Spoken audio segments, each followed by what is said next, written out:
Hey, what is up, YouTube? It's Rich. Shh, listen outside. It's raining. It really is, though. What a romantic day to throw down some freaking ink. All right, let's do this. I'm going to ink this for about 10 minutes. I'm waiting for ink to dry on a page that I'm working on. I'm actually going to grab the Copic multiliner. I want some nice thin lines, and this thing has got the perfect amount of flow right now to it to do it. And my camera is driving me freaking nuts. I've recorded so much footage of this process, and it doesn't always stay in focus. It freaking sucks. So I'm not going to move the page too much, which is one of the reasons that I'm actually using this, because there's way less of a chance of me smearing, and I can kind of sculpt lines the way that I look, and hopefully this freaking thing stays in focus. Yeah, it's really frustrating. I'll record like a cool video, and I'll have cool dialogue, and then, 2 minutes of the video is completely blurry, and if I edit it, it sounds weird because it's like, I'm explaining something to you, trying to give back to the community, you know me, and yeah, then it messes up the video. So,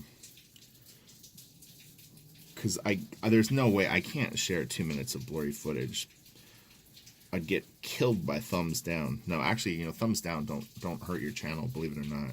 It's still considered interaction. So a thumbs down actually is the same as the thumbs up in YouTube's eyes. They're like, cool, people are engaged. That is true.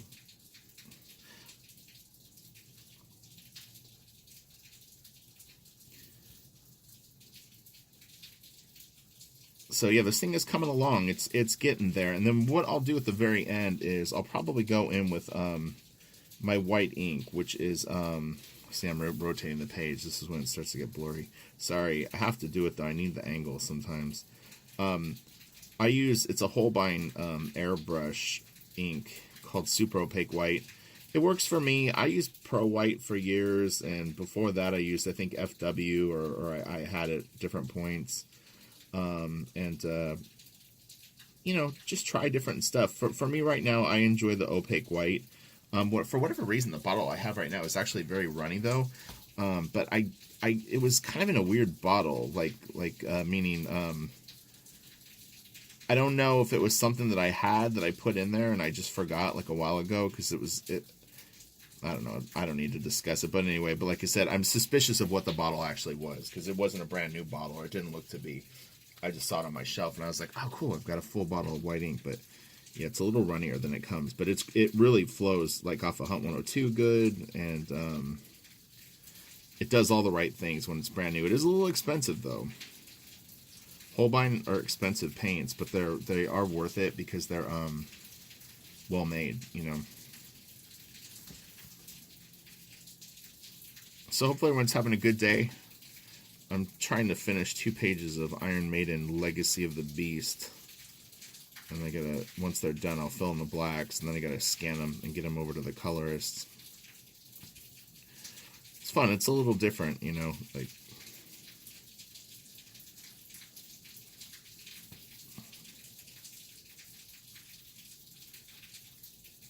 And then this is actually a nice sort of complement to doing that, because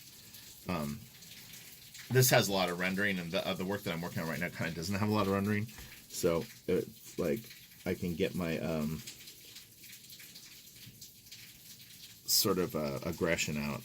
What I'm finding, and this is kind of interesting, is I'm telling you, I've said this in a lot of videos. I think I'm a fast artist that's scared to cut loose. Well, I'm not scared to cut loose, but what happened, I used to describe, my analogy was, it's like someone that wants to ride dirt bikes, and they will like literally just go as fast as they can down a ramp, and then just completely eat shit trying to do like 2 360s or something in the air. But eventually they're gonna figure out how to land the jump, and I think that's kind of what is going on with me, because I know I have a slow speed, but I can't stand drawing slow. I want shit down. I want it to get detailed quick, and it's like I'm very patient. That's the weird thing, but I'm impatient with drawing. I just want to get it down, And thank God I'm a fan of someone like Frazetta, who was historically known to be quite fast. So I feel like, okay, like he did it, he figured it out. At some point, he had the confidence to just kind of go balls out that way, and maybe I need to do that too. And so working on people like Marc kind of gives you that. Although this stuff is very time consuming to ink, you get the impression that it's fast to draw. Maybe that's not the case, but yeah, I think inside me is a very fast artist. Will he ever come out? We will see.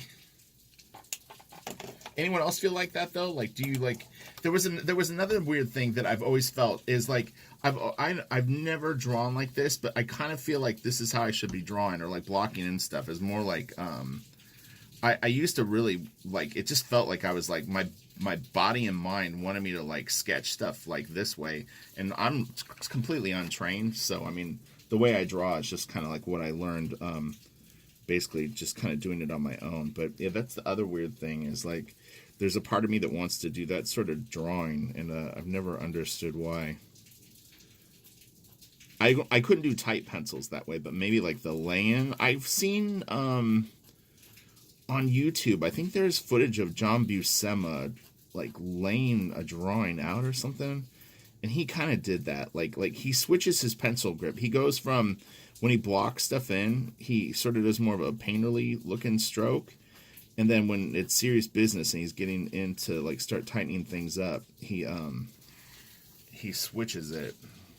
So who knows? Maybe it's something that I should sort of give an opportunity to.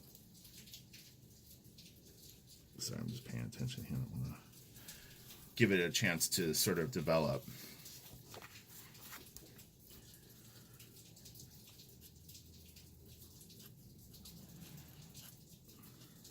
Because I think, you know, and I had mentioned this, I think in the last video, is someone had given me a compliment, and they were like, it's cool like how tight and loose your stuff is. And to me, that's a big deal. And it wasn't anything that I ever strove for, but there was definitely a point where I realized that I didn't enjoy, at least for inking, having to be so restricted to be that tight. And what I try to do is, I call it like a law of averages, but it's like I want enough really, really killer lines down that ultimately the piece looks killer, but at the same time, enough loose lines down that it has like a nice energy to it. So tight but loose.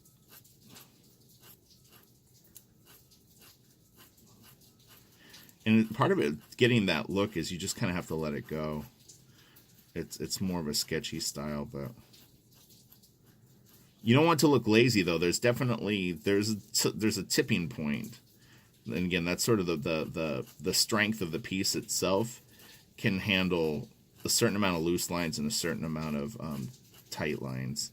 And if you take it too far one direction, then the piece loses its harmony.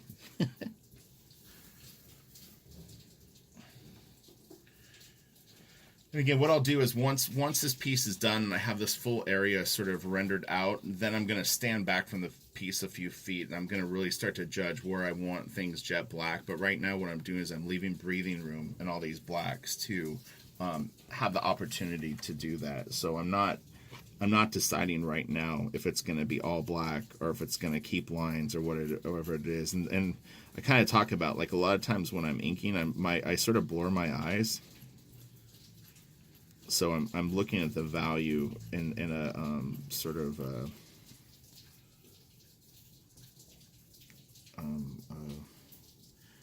less focused on the small detail, more focused on how the full area reads.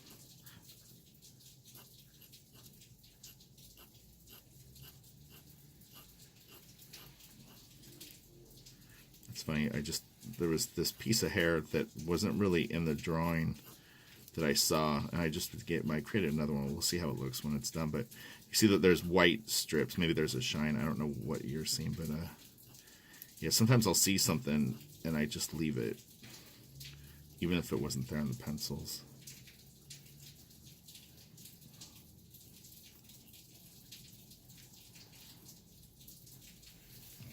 Yeah, it looks fine. Actually looks cool. Just it's these strips of hair.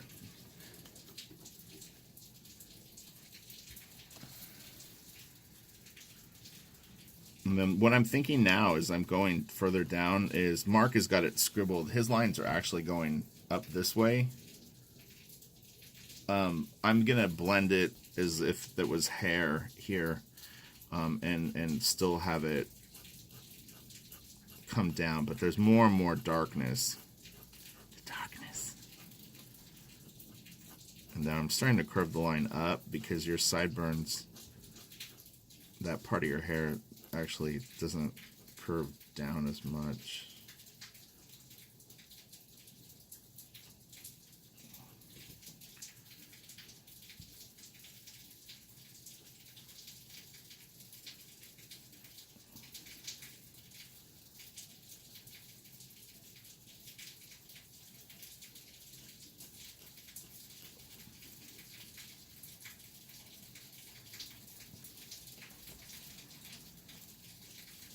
Here I'm wanting some really thin lines.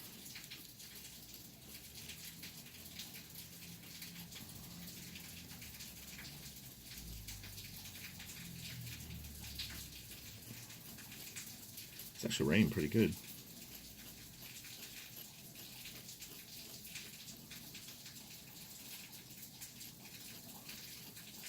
Oh, I'm going to be so mad if this thing is blurry.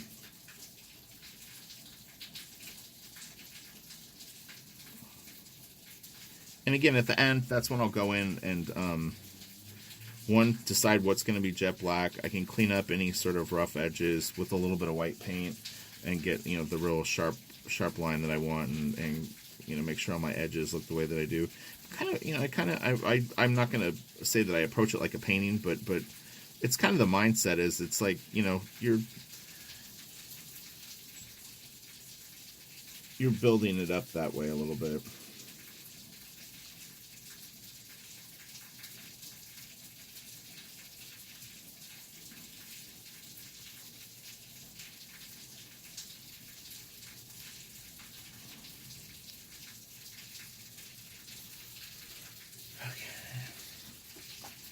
Yeah, I'm really, really curious to see what it's going to look like and when this stuff gets all done. Do a little bit of this, and then I'm going to, I got to get back to work on my regular stuff for the day. But yeah, I want to just keep kind of recording approximately like 10-minute like little clips of me inking this, and just to be clear, I'm not trying to drag it out, but it's just I have so much work that I can't just knock this out and finish it. It's getting there, though. Oh, man, it's close. I think because it is so close, it's really calling me back to it a lot, too. Where you're like, oh, I just want to see it done. But you don't want to rush. You want to be a good finisher.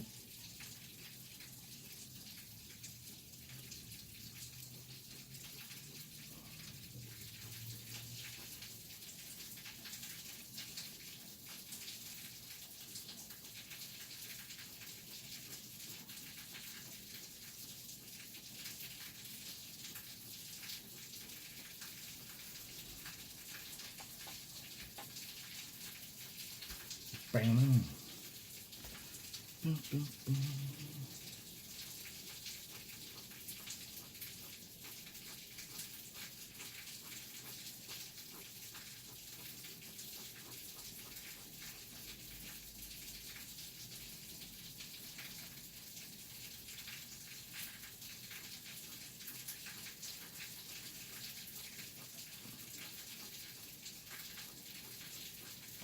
Okay, I'm going to stop for right there. God, I hope this is in focus. All right, have a great day. Please smash the like. Share it if you can. We're closing in on 10K subscribers. I really want to hit the number before summer. So let's do this. All right, thank you. Bye.